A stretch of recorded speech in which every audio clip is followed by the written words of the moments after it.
So I'm going to introduce Cynthia real fast and ask April if she wants to start making her way up. We're going to do our very last conversation on the couch. And sweet Cynthia, you can come up too, Cynthia.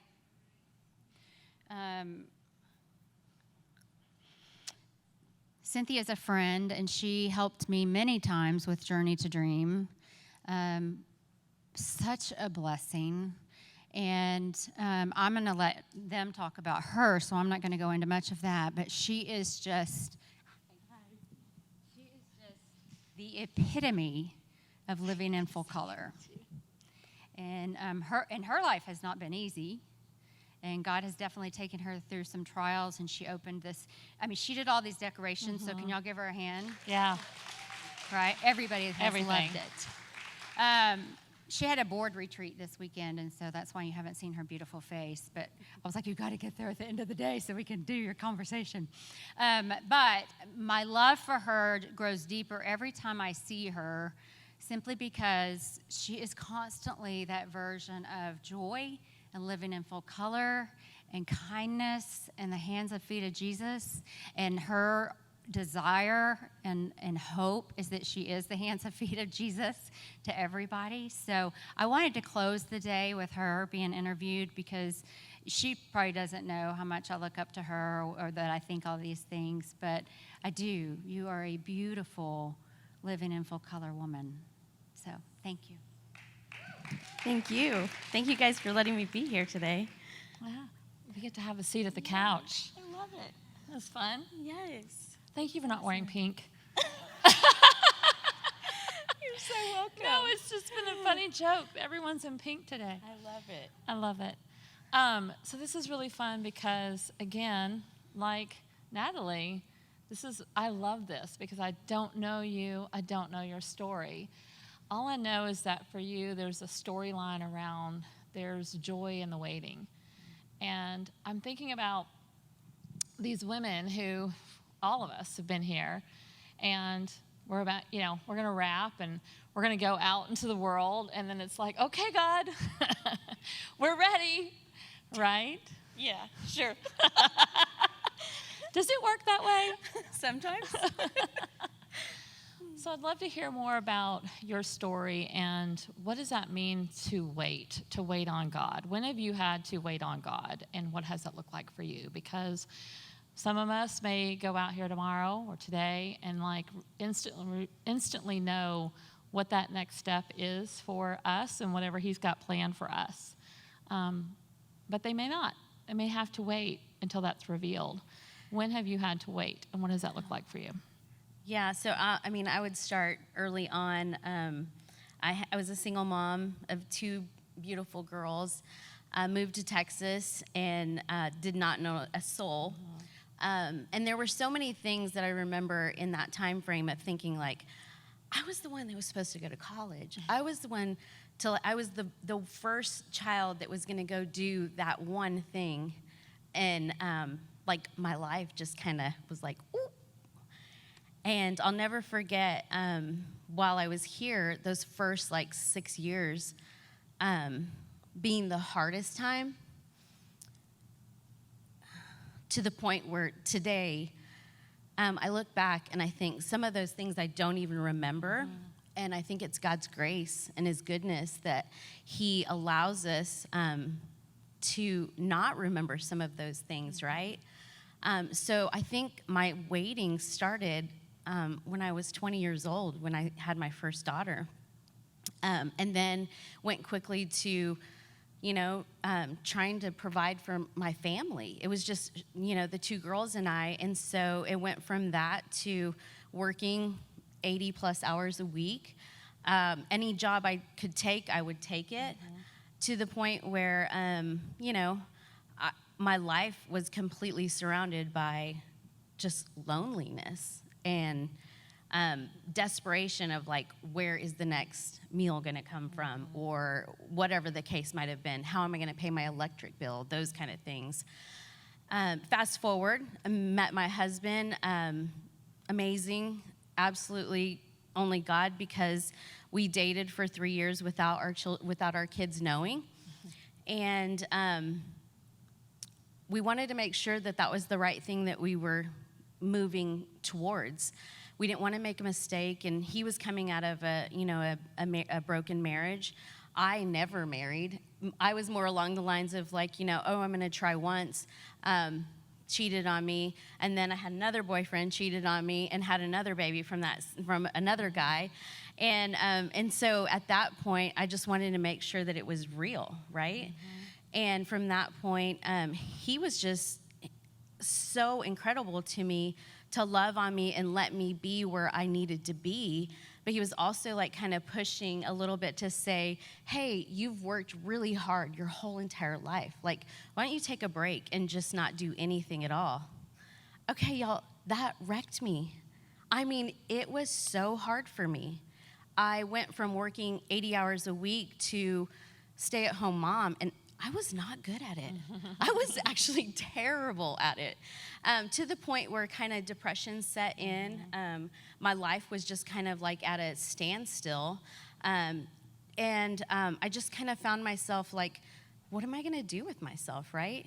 Okay, so as your kids get older, they start going away to college. And I just poured myself into our church community.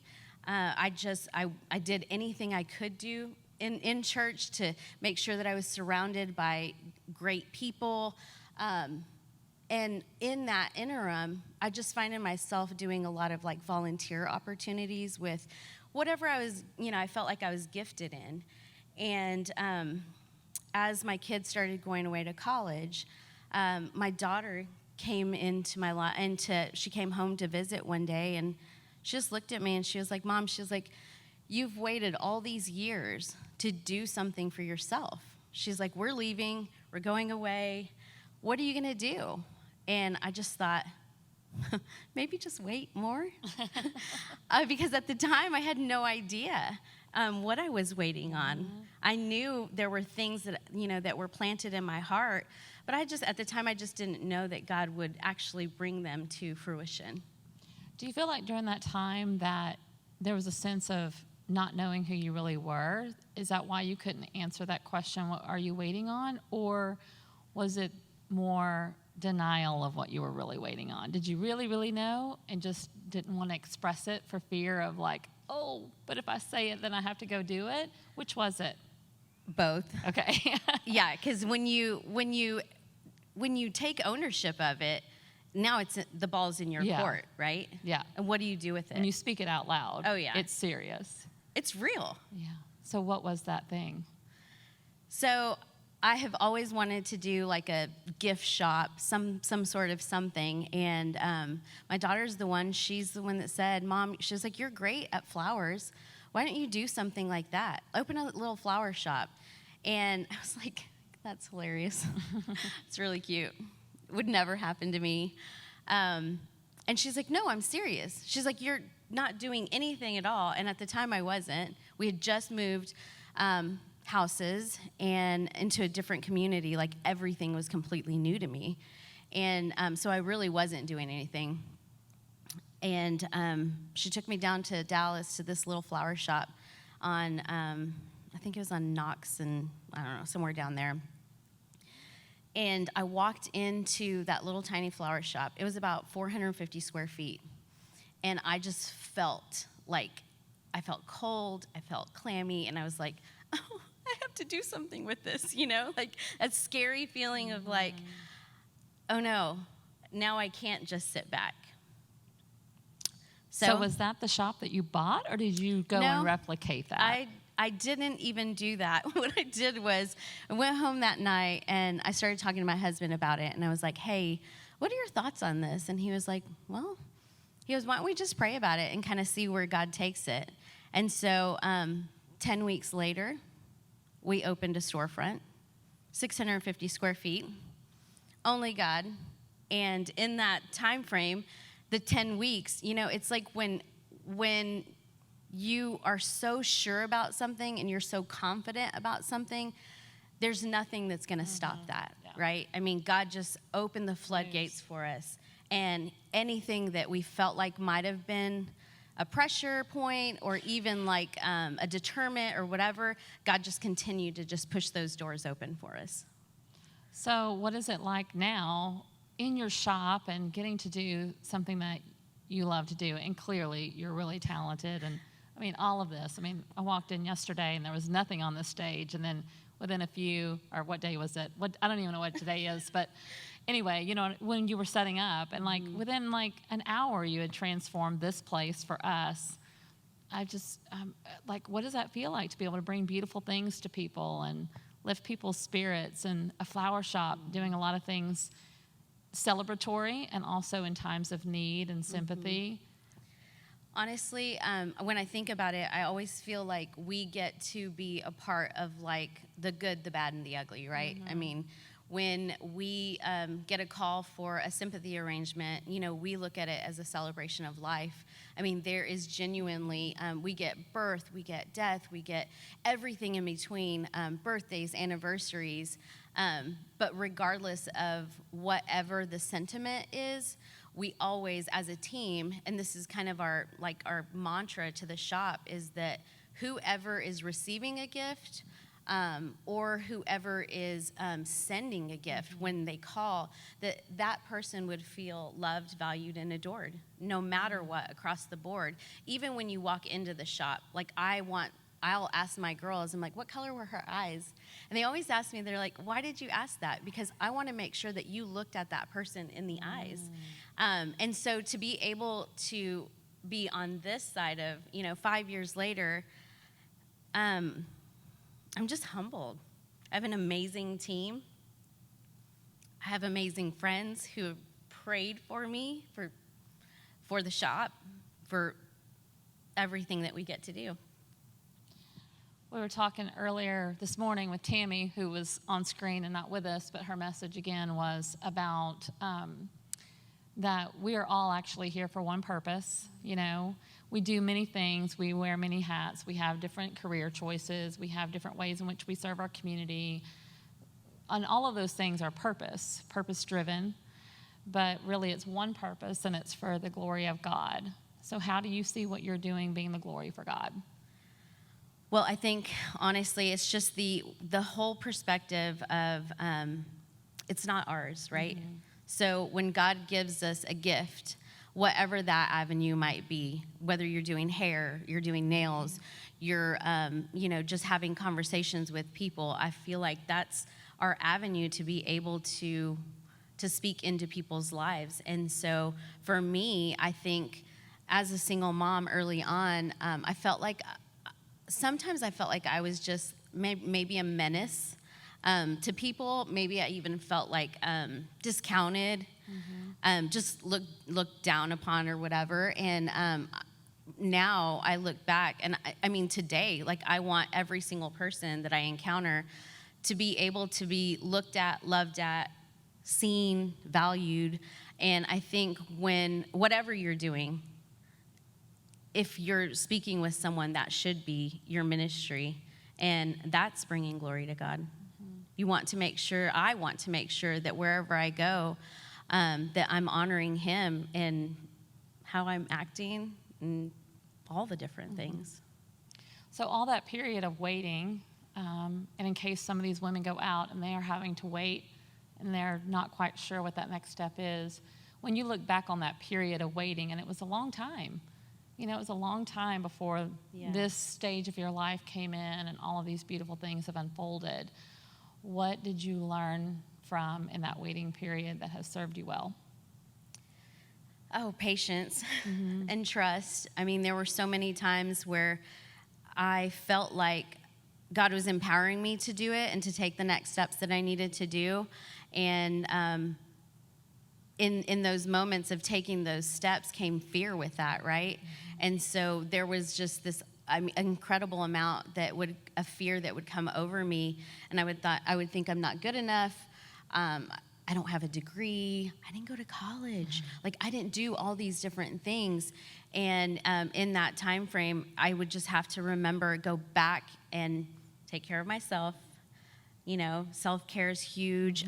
Going back to staying in the Word, surrounding myself with positive people and people who believed in me and that were encouraging me and doing all those different things. But I had to go back to the core, and it always landed for me back to trust. Mm-hmm. Yeah. If there's one thing that you want these women to think about or pray about or just remember as they leave the conference this weekend and take with them, what would it be? How do you want them to, what do you want to say about living in full color? Kim said when she sees you, she thinks of someone really living in full color. How do you do that? And what would you say to these women about going out and living in full color? I would just say, I think every single one of us has a dream, right? Mm-hmm. There's something that's deep down in there. And I think that a lot of times when we have those dreams, we think that they're dead, but in all reality, they're just dormant. It's like, it's like a plant that's under the ground, and you're not quite able to see the growth yet. So if there is something that you have on your heart, don't give up on it. It doesn't matter if you're 10, it doesn't matter if you're 40, it doesn't matter if you're 80. Don't give up on that dormant dream. And I feel like when you remember those dreams and God gives you just little glimmers of hope in remembering those things, that you can actually fulfill those things by just sharing with a friend, because that sparks like encouragement in your own heart and engagement in other people with you. And so I would just say, take one next step at a time, even if it's like a tippy toe into the next thing. And God has called us all to great things. He's called you all to great things. And when you step into those things and you're obedient, it's mind-blowing to see what God can do. I so agree with that. I think that's one of the most powerful things that we can do as women, and how we can support each other is by sharing verbally what it is that we want to do and what we want our lives to be about. Years ago when I started something new, and I started my it wasn't even a company yet. It wasn't anything that I was monetizing. I just started a community called Light Beamers, which turned into a business. But it was just an idea. It was a spark. And I literally gathered about 20 girlfriends, and one of them was with me today. And I said, I don't know what I'm doing. I don't know what this looks like, but will you hang out with me until I figure it out? And I think just the power of speaking it out loud to one other person is so important. And so I would call you forward and say, go share one thing that you are taking with you from this conference and something that's noodling in your heart, and share it with someone else. That we do things better when we do them in community. Yes. And that, you said, like, surrounding yourself with people that believed in you and cheered for you. Your own daughter saw it in you. And because at some point I'm sure you had given her clues or even spoken it out loud that there were things that you wanted. And as women, we have to cheerlead and hold that mirror up for each other to say, go do it. I believe in you, go do it. Yes. And so I think that is an important thing for all of you to hear. I hope today that whatever that is it's not dead, it's just dormant. I love that. And that's how you will find your own full color. Yes. Yeah, I love it. Thank you so much. Yeah, thank you. So beautiful. And you do full color well because of all of your beautiful decorations and all the ways you spice up people's celebrations, and you did that for us this weekend. Thank you so much.